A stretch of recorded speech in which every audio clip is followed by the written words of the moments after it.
politique. Et mon cher Florian, on a quand même l'impression que pendant cette campagne électorale, il y a 2 ans, on se disait le grand enjeu va être le climat, moyennant quoi on est à moins d'une semaine du premier tour et on n'en a quasiment pas parlé. Comment on explique ça ? Le constat, il est là. L'écologie, c'est le grand absent de cette campagne présidentielle. Étonnamment d'ailleurs, ce sujet est moins présent alors qu'on nous dit que l'urgence est plus urgente, plus prégnante que dans les campagnes présidentielles précédentes. On se souvient qu'en 2017, Nicolas Hulot avait, via sa charte, contraint les grands partis à s'engager sur ce sujet. Eh bien, c'est absolument pas le cas, ce qui est particulièrement surprenant.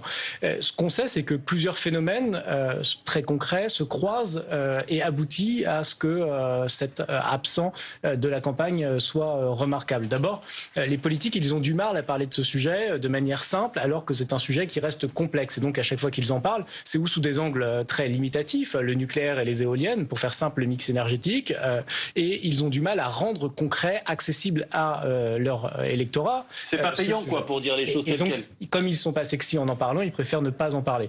Et puis, c'est un sujet sur lequel la responsabilité du politique, elle peut facilement être diluée. Donc, on voit bien que, au fond, on ne sera pas jugé responsable en tant que tel de quelque chose qui peut être collectivisé en termes de risque. Et donc ça, c'est très confortable pour le politique de ne pas en parler, pour ne pas avoir à assumer des responsabilités. Et le dernier point, il est important, c'est que le politique pense qu'il n'a pas de résultats concrets, rapides à offrir à ses électeurs comme une démonstration de son efficacité. Et donc il préfère parler de pouvoir d'achat ou de santé sur lequel il est susceptible d'avoir une influence plus concrète, plus immédiate et donc plus payante électoralement. Sauf que c'est peut-être une idée reçue, cette idée du temps long, et qu'on peut agir tout de suite. On y reviendra avec vous, Céline Guivarch, mais Jean-Charles Acquenin,